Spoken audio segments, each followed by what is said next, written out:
자, 여러분 안녕하세요. 오늘은 월요일 4월 26일 월요일 오전 10시 지나고 있습니다. 오늘은 뭐 대단한 어떤 새로운 지표를 가지고 온 게 아니라 그냥 복습하는 의미로 어떤 형태들에 대해서 얘기를 해 보려고 그래요.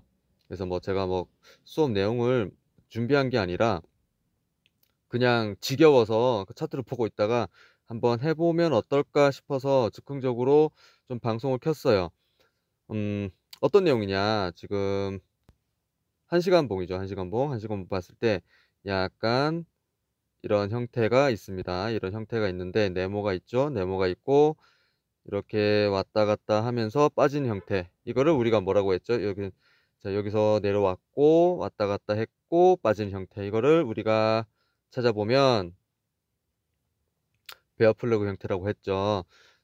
이런 형태들을 좀 한번 쭉 볼 거예요. 보고 이게 사람마다 관점이 좀 다릅니다. 무슨 소리냐면 이거를 그냥 이렇게 연결해서 '나는 요렇게 본다.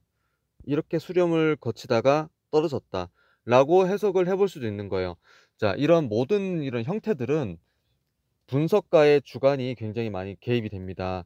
뭐 수학적 공식이 아니기 때문에 이 저점 여기서 잡았고 고점을 여기서 잡았고 해서 본인의 판단하에 모양을 상상력을 가미해서 그려내는 것이기 때문에 음 객관적이라고 볼 수는 없어요. 하지만 인제 이런 데이터들이 쌓이고 나면 본인 스스로가 이렇게 좀 그렇게 그려 보고 '결과값이 이렇게 나왔다.' 이런 것들을 알아두시고 또 뒤로 돌아가서 이걸 좀 확대해서 보면 이런 형태들이 여기도 또 비슷하게 나왔죠. 요렇게 해서 떨어지는 형태가 나오고, 자, 이거는 어 무슨 형태일까요? 한번 볼까요, 이걸? 이거를 또 다른 이렇게 볼 수 있어요. 이건 헤드 앤 숄더다. 이렇게 볼 수도 있고. 좀 억지스러운 일이 있죠. 요건 헤드 앤 숄더라고 보기엔 좀 억지스러운데 이런 식으로 쭉 한번 복습을 해볼 거예요. 자, 아까 요것도 요렇게 한번 생각해 볼 수 있겠네요. 요렇게 해서 요렇게 수렴을 거치다가 떨어지는 형태였고, 이런 식으로 그려 보는 거를 연습할 거예요. 자, 또 지나가면, 자, 오히려 이게 헤드 앤 숄더라고 볼 수 있겠죠. 그죠? 음. 이렇게도 생각해 볼 수가 있구나라는 정도입니다. 자, 또 뒤로 더 가서 보면 이런 형태들, 자, 이렇게 나왔고 이렇게 나왔는데 수렴이 모여지다가 떨어졌다. 계속 하락장 진행 중이기 때문에 계속 떨어지는 형태만 나오는데 또 간간이 상승하는 형태도 나옵니다. 그럴 때 단타를 들어가기도 하는데 일단은 복습하는 의미로 한번 보죠. 시간봉이라서 이렇게 좀 바코드처럼 쭉 나왔어요.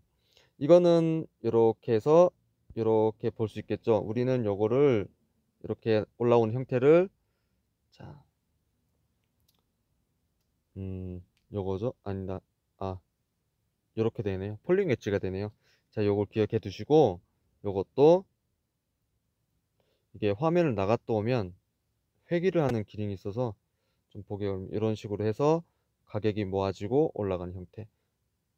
이거를 보시면 라이징 웨지 형태죠. 그죠? 또 뒤로 가 볼까요? 뒤로 가서, 자, 요것도 좀 길게 꺼 보면은 이렇게 모여지고 이렇게 모여집니다. 그래서 수렴을 굉장히 오래 한 후에 상승했다. 자, 이거를 아까 그 형태를 찾아보자면, 자, 시메트릭 요거나 또 같은 말이기도 하지만, 자, 시메트리컬 트라이앵글 이렇게 찾아볼 수가 있어요. 제 단톡방에 이 사진들을 여기 있는 형태들을 다 올려드렸는데 한번 연습하는 의미로 한번 쭉 그려보세요. 그려보시고 익숙해지셔야 됩니다. 익숙해지시면 어떤 형태가 나와도 그나마 대응을 하지 않을까 싶습니다. 음. 지금 뭐 이게 시간봉이다 보니까 굉장히 이렇게 좀 촘촘하고 보기가 힘들어요. 그죠? 자, 일봉으로도 볼 수가 있고요. 일봉으로 보면 그냥 억지로 그려보자면 또 이렇게 그려볼 수도 있고, 자, 라이징 웨지 패턴으로도 그려볼 수가 있고, 자, 라이징 웨지는 이렇게 저점과 고점이 높아지는데 이렇게 저점이 높아지고 고점이 높아지는 형태에서 가격 수렴이 일어났을 때 저점 높아지고 있고 고점 높아지고 있고 가격 수렴이 일어났을 때 하락이 나올 확률이 있다. 이거를 우리는 라이징 웨지라고 보기도 하죠. 이런 식으로 단톡방에 올라가 있는 그 여러 형태들을 시간봉이나 또는 4시간봉 이런 식으로 켜놓고 쭉 그려보세요.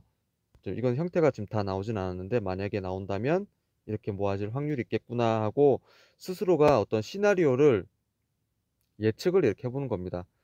두 가지 시나리오를 예측해서 만약에 자 다시 한번 해볼게요. 이거를 근데 굳이 이게 정답은 아니지만 미리 예상만 해보는 겁니다. 이런 식으로 가격이 모아져서 올라갔을 때 또는 내려갔을 때는 이 저점 또는 이 저점에서 지지가 이루어지겠구나. 이 구역에서 이 지지가 이루어진다면 만약에 추매를 하고 싶다. 그럼 이 지지 여부를 이 두 군데의 지지 여부를 확인을 하고 매수를 한다거나 또는 자 여기서 저항이 일어났고 또 여기서도 저항이 있는데 저항이라는 것은 지지와 저항이라는 것은 그 가격대에서 얼만큼 치열하게 가격을 유지하고 올라갔다가 다시 그 가격대로 내려왔다가 또 떨어졌으면 다시 올라갔을 때 그 가격에서 저항을 맞거나 해서 좀 가격 변동이 심하지 않은데 여기 가격에서 또는 이 가격에서 굉장히 지지와 저항이 심했다라는 부분에서 어떤 다시 떨어지겠구나 또는 뚫고 지지받고 올라가서 여기서 맞고 내려와서 여기서 지지받고 또 올라가겠구나 이런 식으로 본인만의 시나리오를 여러 편 영화 제작하듯이 그려두시면 나중에 뭐 굳이 돈을 넣지 않더라도 뭐 여기에 돈을 넣든 여기에 돈을 넣든 돈을 넣지 않더라도 한번 그려 놓으시면 이게 후행성으로 나중에 시간이 흘러갔을 때 과연 이렇게 흘러갔는가 정답집처럼 정답 해설집을 보듯이 이렇게 좀 본인 스스로가 확인을 하시면 차트를 그리는 것에 대해서 도움이 좀 됩니다. 그래서 뭐 무리하게 뭐 매수할 때만 뭐 매도하고 매수할 때만 그 차트를 보는 게 아니라 자, 이런 식으로 조금씩 그려 보시는 거예요. 예. 그려 보시고 과연 예상대로 흘러갔느냐 또는 예상 밖의 결과가 나왔느냐를 보시고 적응을 하는 기간이 필요합니다. 그게 차트 공부에 반복된 어떤 훈련이 제일 중요한 것 같아요. 어차피 차트는 보시면 아시다시피 이 볼린저 밴드 이렇게 뚫고 나와도 볼린저 밴드 안으로 다 회귀를 해요. 결국 시간이 지나면 회귀를 하고 상단으로 가든 또 하단을 뚫든 간에 다 돌아옵니다.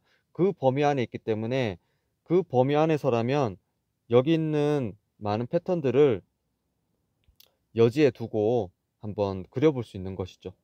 자, 뭐 큰 도움은 안 될 거예요. 이 모든 것들이 이 여기 있는 음, 모양들이 큰 도움은 안 되지만 본인이 어, 예측하지 못하는 것에 대해서 시나리오를 미리 생각해 두면은 그나마 대응이 가능하다는 점에서 이런 그림 공부는 중요하다고 생각을 합니다. 음, 아마 다음 시간 만약에 영상이 제작된다면 또 다른 어떠한 지표를 가지고 수학적 지표 뭐 이런 것들이나 해서 영상을 만들어 볼 텐데 이번에는 좀 주관적 지표를 가지고 연습을 해봤습니다. 감사합니다. 오늘 또 성투하십시오.